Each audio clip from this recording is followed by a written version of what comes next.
जम्मू कश्मीर में राज्यसभा के चुनावों का महायुद्ध शुरू हो चुका है और ऐसे में सभी पॉलिटिकल पार्टीज ने अपनी अपनी कमर कस ली है। ऐसे में जम्मू कश्मीर में चुनावी सरगर्मी बढ़ी हुई है। आज की अगर बात करें तो देखने को मिला कि भारतीय जनता पार्टी के तीनों जो कैंडिडेट्स हैं उन्होंने आज श्रीनगर में अपना नॉमिनेशन फाइल किया। आज नॉमिनेशन फाइल करने की आखिरी तारीख थी और तस्वीरों में आप देख सकते हैं कि आज इस नॉमिनेशन को फाइल करने की आखिरी तारीख के चलते सभी राज्यसभा कैंडिडेट्स श्रीनगर पहुंचे और उन्होंने इस नॉमिनेशंस के लिए अपना अपना नामांकन भी भरा और अपनी तरफ से इसमें अपना नाम दाखिल भी किया। इसी के साथ आपको बता दें कि भारतीय जनता पार्टी की पहले भी कुछ समय से इसी तरह की मीटिंग्स चल रही थी श्रीनगर में और इंडियन नेशनल कांग्रेस ने जहां पर इस राज्यसभा के चुनावों से अपने आप को अलग कर लिया है।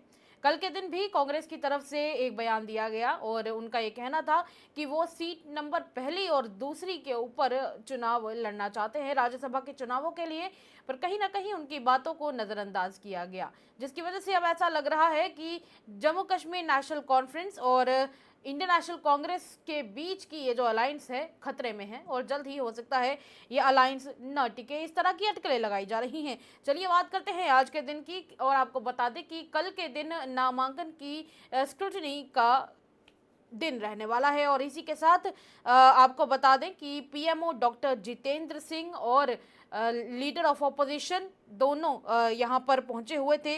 Leader of opposition Sunil Sharma ने भी वहां पर जो तीनों कैंडिडेट्स थे उनकी हौसला अफजाई करने का काम किया और भारतीय जनता पार्टी के दिग्गज नेता और पीएमओ डॉक्टर जितेंद्र सिंह ने श्रीनगर पहुंचकर जितने भी तीनों कैंडिडेट्स थे उन कैंडिडेट्स के लिए दुआएं भी मांगी और हौसला अफजाई करने का भी काम किया, क्योंकि कहीं ना कहीं उन्होंने इस दौरान अपनी पार्टी का एक मजबूत स्तंभ होने का रोल निभाना था। और चलिए आगे बढ़ते हैं, आपको बताते हैं कि नामांकन भरने के बाद सच शर्मा का आखिर क्या कहना था। बूथ स्तर के कार्यकर्ता के ऊपर एक इतना बड़ा दायित्व, इसके लिए हम लोग शीर्ष नेतृत्व को साधुवाद देना चाहते हैं, आभार प्रकट करना चाहते हैं कि तीनों हमारे क्षेत्रों को कश्मीर, मीर, राजौरी, पुंछ, राकेश महाजन जी और मुझे जम्मू को रिप्रेजेंट करने का मौका मिला है। पार्टी तीनों नोटिफिकेशंस के ऊपर जो कैंडिडेट उतारने जा रही है तीनों की तीनों सीटों को पूरी मेहनत के साथ लड़ेंगे और भारतीय जनता पार्टी इस बार इतिहास बनाएगी और हम लोग कम से कम ये कोशिश कर रहे हैं कि भारतीय जनता पार्टी एक से ज्यादा सीटों के ऊपर जो है वो जीते। सर शर्मा जी, जैसा हम देख रहे हैं कि बहुत सारे ऐसे इंडिपेंडेंट एमएलए भी है, क्या उनके साथ आपकी बात हुई है? क्या वो देखिए, आज हर कोई नेशनल कॉन्फ्रेंस के विरुद्ध है, आम जनता नेशनल कॉन्फ्रेंस के विरुद्ध है। एक वर्ष के अंतराल में उनसे कोई कार्य नहीं हुआ है सिवाय ये कहने के कि हमें स्टेटहुड चाहिए। कोई डेवलपमेंट का कार्य उनके माध्यम से नहीं हुआ। मैनिफेस्टो के ऊपर कोई कार्य उनके माध्यम से नहीं हुआ है। हुआ है तो ट्रांसफर्स हुई है, हुआ है तो प्रमोशंस हुई है, हुआ है तो सिर्फ बातें हुई है। आज उन्हीं को मद्देनजर रखते हुए आप ये मानकर चलिए कि जैसे मैंने कहा है कि भारतीय जनता पार्टी एक से ज्यादा सीट जीतने वाली है। तो कारण यही है कि लोगों के मन में भी और विधायकों के मन में भी इस पॉलिटिकल पार्टी के प्रति कोई प्यार नहीं है। वो आपको रिजल्ट के बाद जो है वो सीधे तौर पर नजर आए। जैसे कल हमने देखा और इसी के साथ आपने सुना कि भारतीय जनता पार्टी के फिलहाल के प्रदेश अध्यक्ष और फिलहाल जिन्हें राज्यसभा के लिए नामांकित किया गया है सच शर्मा, उन्होंने इस बयान में साफ तौर पे कहा है कि इस बार भारतीय जनता पार्टी इतिहास जरूर बनाएगी और हम इस राज्यसभा के चुनावों को जीतने का पूरा प्रयास करेंगे। साथ ही में उनके साथ इस मौके पर राकेश महाजन भी मौजूद थे, जिन्हें इस बार कैंडिडेचर सौंपा गया है और वो भी इस राज्यसभा के चुनाव में हिस्सा लेने वाले हैं। चलिए जानते हैं कि उनका क्या कहना है इस पर। जिस तरीके से नेशनल कॉन्फ्रेंस ने 3 सीटों पे दावा किया और फोर्थ वन एनसीए कांग्रेस के लिए रखी गई। कांग्रेस ने साफ तौर मना किया कि हम इलेक्शन नहीं लड़ेंगे, इसमें भाग नहीं लेंगे। आज नॉमिनेशन के बाद शेष नेतृत्व तो बैठेगा। हमारी लीडरशिप दिल्ली से भी आज हमारे बीच में आ रही है। हमारे राष्ट्रीय जनरल सेक्रेटरी माननीय तरुण चुग जी भी हमारे बीच में आने वाले हैं, और साथ ही साथ हमारे जो मंत्री हैं डॉक्टर जितेंद्र सिंह जी, वो भी हमारे बीच में आने वाले हैं। जो भी पार्टी का निर्णय होगा नॉमिनेशन के बाद मैं आपके बीच में रखने के काबिल बनूंगा। जय हिंद, जय भारत। ये बताइएगा कि कई सारे नाम फहरिस्त में थे, लेकिन आप पे भरोसा जताया गया। देखिए, ये भारतीय जनता पार्टी है। भारतीय जनता पार्टी हर कार्यकर्ता को समय देती है, हर कार्यकर्ता का चयन करती है। इसमें आज किसी को मौका मिलता है, कल किसी दूसरे दिन दूसरे कार्यकर्ता को मौका मिलता है। सब कार्यकर्ता एकजुट होके जिताने के फिराक में रहते हैं। हम सब मिलजुल के काम करते हैं। अब भी उम्मीद है कि आने वाले दिनों में भी हर तरह के कार्यकर्ता जो भी काम करे, निष्ठावान कार्यकर्ता, सबको मौका मिलेगा। सब अपनी अपनी जगह तलाशने में सेफ मानी जाती है। 28 विधायक आपके पास है, किस तरीके से मुकाबला? क्या हम वाइस प्रेसिडेंट इलेक्शन जो हुआ था वैसी वोटिंग यहाँ पे भी देखेंगे? देखिए, आने वाले दिनों में जो समीकरण बनेंगे आप सबके बीच में आएंगे। अभी आज नॉमिनेशन है।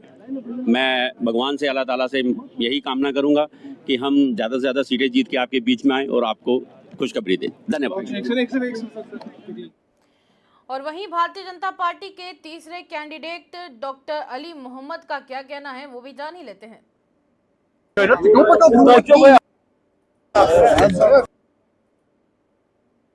अच्छा, नॉमिनेशन भरने की जरूरत कैसा महसूस हो रहा है और क्या? औज़ुबिल्लाहिमिनश्शैतानिर्रजीम, बिस्मिल्लाहिर्रहमानिर्रहीम। आज ये महसूस हो रहा है कि आज पूरा कश्मीर जीत जा रहा है। पूरा कश्मीर आज खुश है कि कश्मीर को आज एक मिल गई सेंटर की ओर से। मैं पहले बधाई देना चाहता हूँ अपने हाईकमांड को, खासकर अपने नरेंद्र मोदी भाई को, अपने प्रेसिडेंट ऑफ इंडिया को, अपने होम मिनिस्टर ऑफ इंडिया को, प्रेसिडेंट ऑफ इंडिया को, जिन्होंने मुझे इस चीज के काबिल समझा और इस पोस्ट के काबिल समझा, जिन्होंने मुझे आज मैंडेट दिया भारतीय जनता पार्टी की ओर से राज्यसभा।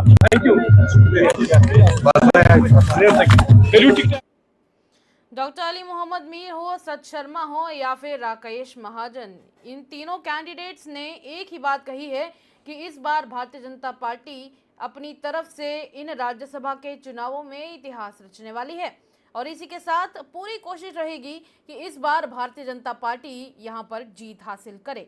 इसी के साथ आपको बता दें कि दूसरी तरफ सामने खड़ी हुई पार्टी यानी कि जम्मू कश्मीर नेशनल कॉन्फ्रेंस की तरफ से भी बयानबाजी कम नहीं हुई है। चलिए जानते हैं कि तनवीर सादिक ने इस पर क्या कहा है।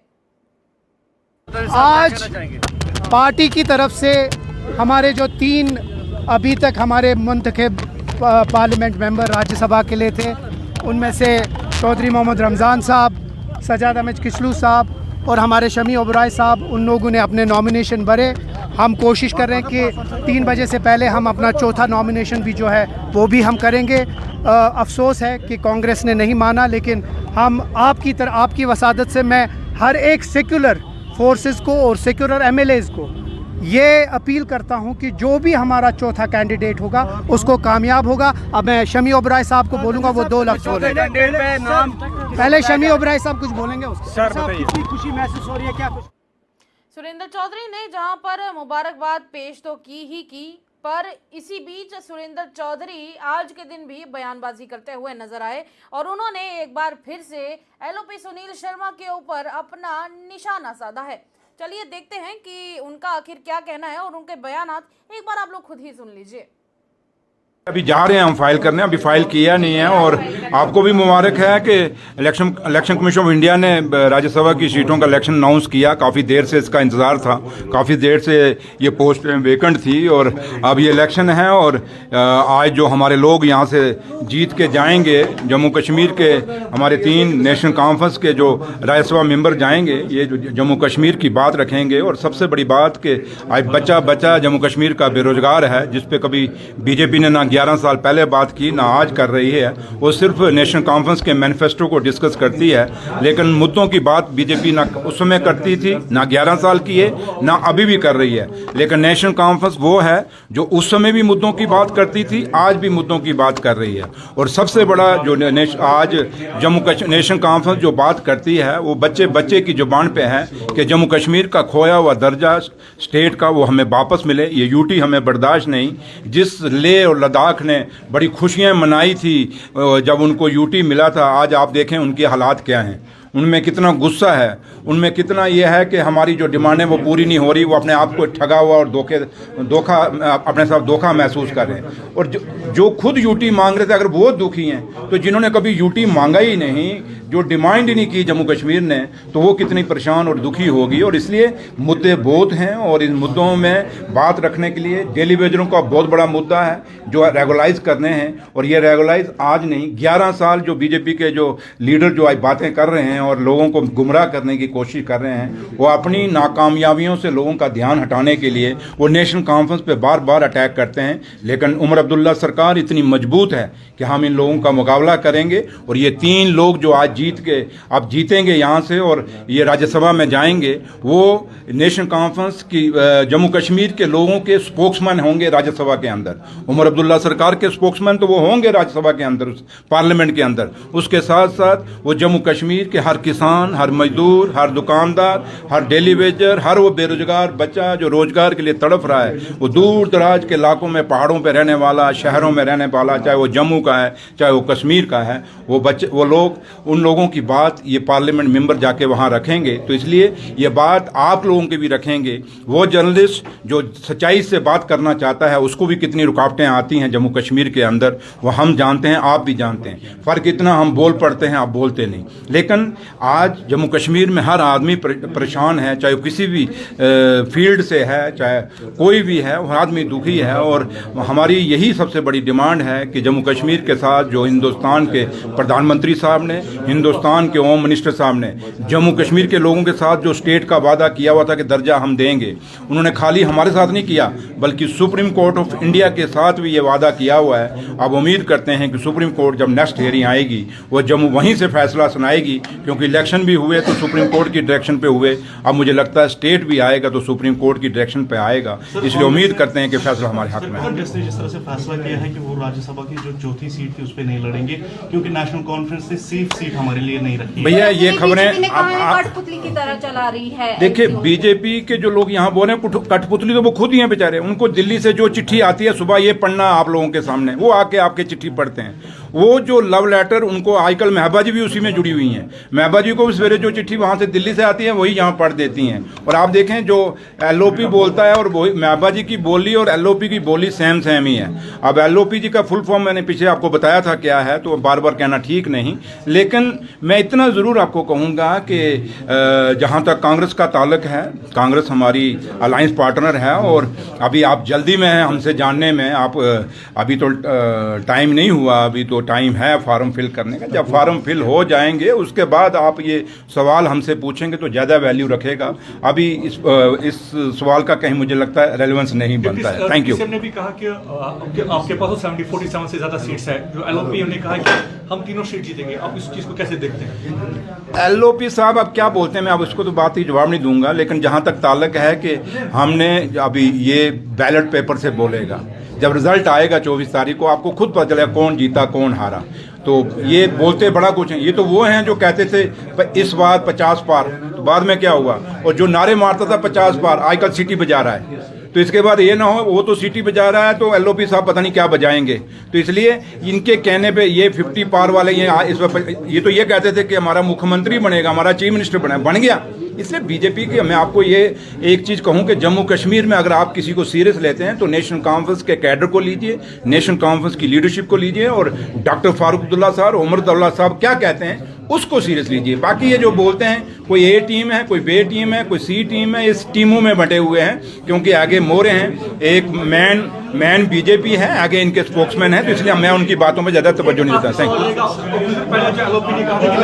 छोड़ो, हो गया ना, थैंक यू। उन्होंने कहा कि 1975 में शेख अब्दुल्ला जो कांग्रेस के MLAs पे 1975 में शेख अब्दुल्ला जो कांग्रेस के MLAs पे CM बने जेल से छूटने के बाद, आज एनसीपी को धोखा दे दिया। मैंने कहा ना, आप छोड़िए वो क्या कहते हैं, वो कितने धोखेबाज हैं। जरा वो दुष्यंत चौटाला को पूछ लो, आप थोड़ा सा सुखबीर बादल को पूछ लो, आप मतलब कितने में आपको बताऊं, उनके नाम गिनाना शुरूंगा किस किस को धोखा दिया है इस हिंदुस्तान में सरकारें साथ बना के। सबसे बड़ा तो महबा जी को जरा पूछ लो क्या हाल है आपका, नज़दीक में अगर जाना है तो। इसलिए छोड़िए वो बीजेपी क्या कहती है, मुझे उससे लेना देना नहीं। मुझे ये गर्ज है कि मेरा लीडर डॉक्टर फारूक अब्दुल्ला साहब और उमर अब्दुल्ला साहब क्या बोलते हैं, मैं उस पर तवज्जो देता हूँ। ये अरे गहरे नथु गहरे क्या बोलते हैं मुझे। और इसी बीच आपने सुना कि किस तरह से डिप्टी सीएम सुरेंद्र चौधरी ने एक तरफ ये इल्ज़ाम तो लगाया ही कि चाहे एलओपी हों या फिर भारतीय जनता पार्टी के यहाँ के जितने भी लीडर्स हों वो सब कहीं ना कहीं सेंटर की कठपुतलियां हैं। और दूसरी तरफ उन्होंने ये कहा कि महबूबा मुफ्ती भी कहीं ना कहीं आजकल वही भाषा बोल रही हैं जो भारतीय जनता पार्टी बोल रही है। तो कहीं ना कहीं इस बयान से उन्होंने ये जताने की कोशिश की है कि भारतीय जनता पार्टी और पीडीपी ये दोनों आपस में मिले हुए हैं। चलिए आगे बढ़ते हैं, बात करते हैं बयानों के सिलसिले की। तो इसी के चलते नेशनल कॉन्फ्रेंस के खिलाफ बयान देते हुए रणबीर सिंह पठानिया ने, जो कि विधायक हैं, उन्होंने ये कहा है कि नेशनल कॉन्फ्रेंस ने जम्मू कश्मीर के लोगों को 70 साल के लिए धोखा दिया है। अच्छा उठ जाएगा जम्मू कश्मीर से। जिस तरीके से नेशनल कॉन्फ्रेंस ने 70 साल का ट्रैक रिकॉर्ड है जम्मू कश्मीर से, सिर्फ झूठ पे झूठ फ्रॉड पे फ्रॉड बोले हैं। आज नेशनल कॉन्फ्रेंस एक्सपोज्ड है और मैं बड़े साफ स्पष्ट शब्दों में आपको बता दूं कि 3 सीट पर है, तीनों को Bharatiya Janata party clear mandate के साथ जीतेगी। मैं इन्होंने छोड़ी है नहीं छोड़ी, मुझे इसका लेना देना नहीं है इनके साथ।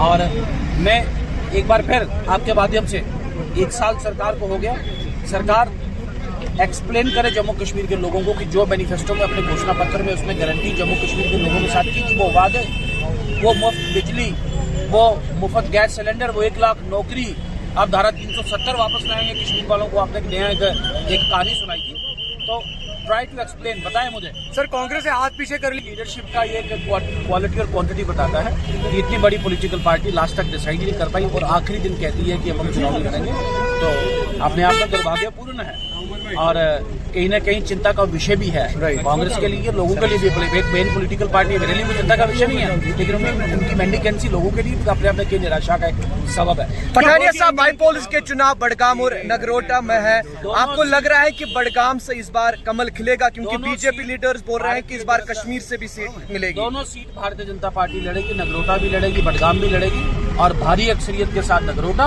और बडगाम में भी बड़ी पुरजोर टक्कर भारतीय जनता पार्टी देगी। और मैं आपको पूरे उम्मीद के साथ और पूरे एक आश्वासन के साथ बताना चाहूंगा कि कमल बडगाम में भी खिलेगा। और इसी बयानों के सिलसिले में मोदी जी के बारे में बात करते हुए शगुन परिहार, जो कि एमएलए हैं, उन्होंने ये कहा है कि मोदी जी ने हमेशा से ही कश्मीर को अपने दिल के नजदीक रखा है। देखिए, पूरी उम्मीद है कैंडिडेटों को इसीलिए मैदान में उतारा है कि हमें जनता की सेवा का मौका मिले। हमने हमेशा से सेवा की भावना से हम मैदान में उतरे हैं और आज भी हम उसी सेवा के लिए उतरे हैं। मेरे पीछे खड़ी बहनें इस बात का प्रतीक है कि कश्मीर के लोगों ने बीजेपी को दिल से अपनाया है। लेकिन एक लंबी मुद्दत के बाद ये चुनाव होने जा रहे हैं, क्या कुछ कहेंगे? क्योंकि 4-5 साल के करीब राज्यसभा जम्मू कश्मीर के लिए खाली रहा। देखिए, बेशक मुद्दत के बाद चुनाव होने जा रहे हैं, लेकिन नरेंद्र मोदी जी ने कश्मीर को हमेशा अपने दिल के करीब रखा है। कश्मीर के लोगों के लिए, कश्मीर के लिए और कश्मीरियत के लिए हमेशा हमारी भारतीय जनता पार्टी की सरकार ने काम किया है। Thank you. देखिए, माहौल असेंबली का जो भी रहेगा, हम विपक्ष में है, लेकिन हमेशा से हमने जनता के हित की बात की है और इस बार भी असेंबली में हम। और वहीं यहाँ पर हमारे साथ इस वीडियो में आपने सुना कि किस प्रकार अभी जम्मू कश्मीर में सियासी गर्मी का पारा चढ़ा हुआ है और ऐसे में बयानबाजी का सिलसिला चल रहा है। जारी रहेगा बयानबाजियों का सिलसिला, तब तक के लिए द अर्थ न्यूज़ देखते रहिए।